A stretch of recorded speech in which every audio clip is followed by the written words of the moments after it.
Une carrière brillante ne donne que l'envie de vivre.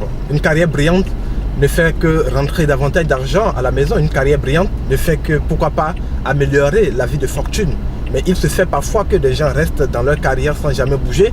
Il se fait que des gens restent à la même place après 5 ans, après 10 ans, après 15 ans, après 20 ans. Il se fait que parfois même, des gens sont rétrogradés parce que simplement ils ne sont plus productifs dans un système. Alors, avoir une vie de carrière meilleure, c'est avoir un plan de carrière personnel. Toutes les entreprises, pour mieux gérer alors la carrière de leur personnel, ils mettent en place un plan de carrière. Mais ce plan de carrière peut ne pas correspondre à ce que vous désirez en tant que professionnel, en tant que quelqu'un qui veut avoir une carrière brillante. Il se fait parfois que les gens ne tiennent pas compte de vous ou de vos talents dans votre système. Mais c'est à vous d'avoir un plan de carrière. Le plan de carrière, c'est le parcours que vous devez faire, que vous êtes prescrit à vous-même comme médecin. C'est le plan que vous êtes exigé. C'est les talents que vous êtes exigés pour que, à un moment donné dans votre vie de carrière, vous puissiez être en train d'atteindre un certain niveau, d'avoir un certain nombre de revenus, de maximiser un certain nombre de richesses, de par votre carrière, de vous donner un certain nombre de crédibilité et de valeur dans votre système professionnel.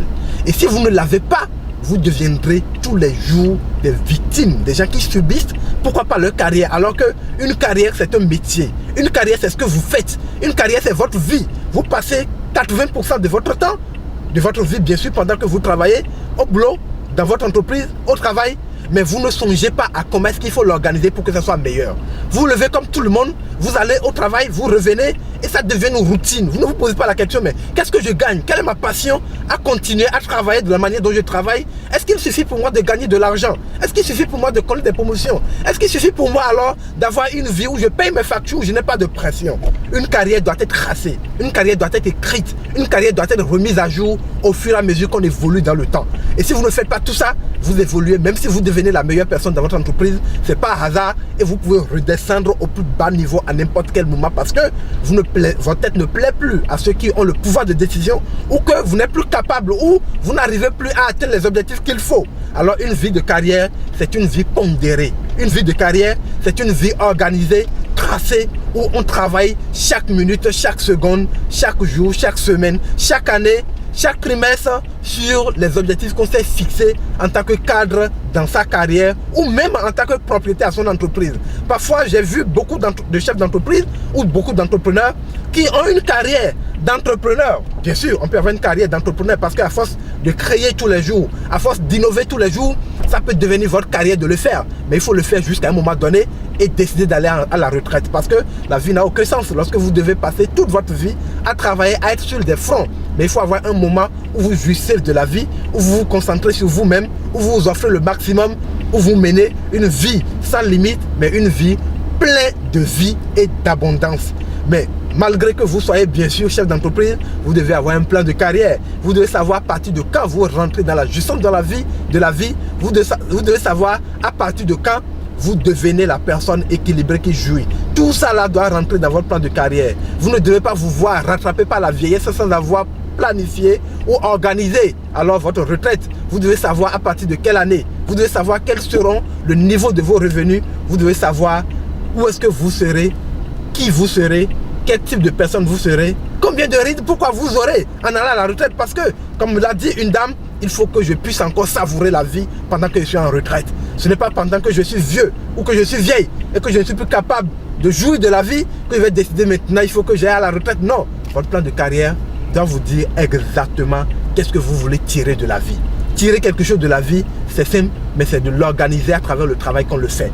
Il y en a parmi nous dont l'employeur est obligé de leur dire merci avant qu'ils décident ou avant qu'ils comprennent qu'il est temps d'aller chercher quelque part mieux ailleurs. Non. Pendant que vous êtes, vous devez avoir votre plan doit pouvoir vous dire oui, je fais 5 ans ici, je fais 10 ans, je fais toute ma carrière, mais au fur et à mesure que le temps passe, je dois être à tel niveau de ressources, je dois être à tel niveau pour ma fortune, je dois être à tel niveau pour l'éducation de mes enfants, je dois être à tel niveau pour mon équilibre personnel.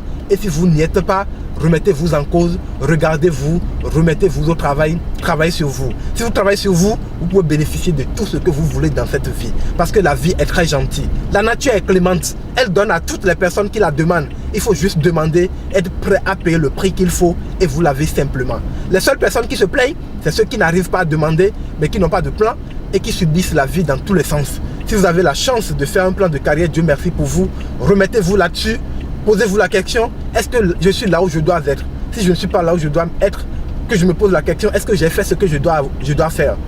En général, nous n'avons pas fait ce que nous devons faire. Si vous faites ce que vous devez faire, il n'y a rien à faire, vous devez vous retrouver au niveau où vous voulez être dans votre carrière. Si ce n'est pas le cas, ce n'est pas compliqué. Remettez-vous à le faire. Rapprochez-vous d'un professionnel, rapprochez-vous d'un cabinet. Demandez par exemple à venir au cabinet Impact Plus, où on vous met à table, on travaille avec vous sur votre plan de carrière et on décide de qu'est-ce que votre vie de carrière doit être. Je m'adresse à tout le monde. Ce n'est pas seulement aux employés dans des entreprises, ce n'est pas seulement aux entrepreneurs, c'est à toutes les personnes qui travaillent. Et évidemment, qui que vous êtes, vous devez travailler. Où que vous êtes, vous devez travailler parce que travailler, c'est un autre sens à la vie. Travailler, c'est vivre autrement. Travailler, c'est dire non à la loisireté. Et vous devez le faire pendant qu'il le faut. Vous devez le faire comme tout le monde. Vous devez le faire dans l'organisation. Vous devez le faire dans l'amour, la passion et la joie. Et pour le faire dans l'amour, la passion et la joie, il faut le faire dans un temps record. Et dès que ce temps-là est passé, se remettre alors à faire une autre chose. J'ai confiance que vous suivez en ce moment cette vidéo et que vous allez prendre la patience de faire le bilan, de faire le point, de vous poser la question, qu'est-ce qui vous reste à faire? Qu'est-ce que vous n'avez pas fait? À quel niveau vous êtes? Et comment est-ce que vous devez vous remettre? Si vous devez repartir en formation, prenez la patience d'aller refaire une formation. Parce qu'il ne sert à rien d'être en train de courir tous les jours en sachant que vous n'avez plus de valeur ajoutée dans votre travail. Il ne sert à rien d'être parmi les gens. Je suis parmi eux. Je suis parmi eux, à la fin du mois, je vais prendre mon salaire. Ça ne veut rien dire. Prenez un salaire où vous ne vous défoncez pas. Prenez un salaire où vous ne nourrissez pas votre passion. Prenez un salaire où votre travail devient, pourquoi pas, une corvée. Il n'y a pas une vie normale comme cela. La vie normale, c'est la vie où vous faites quelque chose qui vous passionne. Vous le faites avec amour. Vous le faites avec entrain. Vous faites des miracles dans votre domaine. Et ça plaît à des gens. Ils sont séduits. Ils décident de faire comme vous. Et quand ils commencent à faire comme vous, vous dites waouh, enfin j'ai réussi à trouver le sens de ma vie, où je gagne de l'argent, où je bâtis ma fortune, où j'ai une carrière très visible, très encourageante et motivante. Et quand vous commencez à voir ces signes dans votre vie, dites-vous j'y suis. Mais quand le moment vient pour vous, qui que vous êtes, je précise, qui que vous êtes, entrepreneur, employé, ayez le courage de dire je suis à la fin de ma carrière et que vous engagez une carrière où on vit l'abondance de vie. L'abondance de vie, c'est lorsque vous avez le temps et que vous avez les moyens qu'il faut pour vivre la vie que vous avez envie de vivre sans limite. C'est ça ce que j'appelle l'abondance de vie. D'autres personnes l'appelleront la richesse. Je ne sais pas le nom que vous donnez à cela, mais il faut que vous arrivez à un moment de votre vie où vous vivez l'abondance de vie. Et quand on vit l'abondance de vie, on n'est plus limité dans le temps. On n'est plus limité dans le nombre de billets d'avion qu'on doit acheter. On n'est plus limité dans les standings de luxe qu'on doit s'offrir. On n'est plus limité dans les types d'hôtels dans lesquels on doit vivre. On n'est plus limité dans le confort de sa maison. On vit une vie sans limite parce que simplement on a acquis l'indépendance financière, l'abondance de vie. Et l'abondance de vie, ça existe pour tout le monde. Il suffit juste d'être organisé. Si vous travaillez en ce moment, arrêtez-vous, tracez votre plan de carrière. Dites-vous les deux prochaines années, où est-ce que je dois être? Les 3 prochaines, à qui je dois ressembler? À quel niveau je serai? Dans 5 ans, dans 10 ans, dans 20 ans, à 55 ans, à 60 ans, ça peut être à 70 ans que vous décidez d'aller à la retraite. Mais soyez rassurés qu'au fur et à mesure que le temps passe, que vous êtes en train de faire ce que vous devez faire et que vous travaillez constamment pour votre carrière.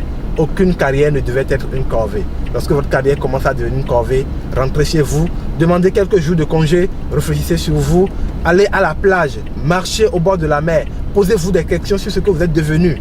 Dites-vous, qu'est-ce qui vous a mené à ce niveau? Qu'est-ce que vous devez faire pour sortir de là? Et si votre subconscient vous dit des choses, mettez-vous au travail. La vie n'a aucun sens lorsque vous ne vous améliorez pas. La vie n'a aucun sens lorsque vous n'avez pas d'utilité pour les autres. La vie n'a aucun sens lorsque vous êtes inutile ou même un poids. J'ai entendu dire, on l'a envoyé au garage. Pourquoi on va vous envoyer au garage dans une entreprise? On va vous envoyer au garage dans une entreprise simplement parce que vous êtes plus productif. On va vous envoyer au garage dans une entreprise parce qu'on a perdu confiance en vous. Mais si on a perdu confiance en vous, c'est un jour, vous avez travaillé, vous avez atteint ce niveau. Pourquoi vous ne croyez pas que vous pouvez encore vous remettre au travail? Pour défier des gens qui vous mettent alors au garage, vous avez encore la possibilité. Vous avez la clé de votre succès professionnel, si vous le voulez. Mais si vous ne voulez pas, vous pouvez avoir des excuses. Vous pouvez avoir des excuses de santé, vous pouvez avoir des excuses d'âge, vous pouvez avoir des excuses qui expliquent le fait que vous n'êtes plus obligé de travailler sur vous en ce moment ou de réorganiser votre plan de carrière. Mais si vous avez le courage de le faire, ce sera à votre avantage et le monde témoignera de ce que vous êtes devenu meilleur. Merci.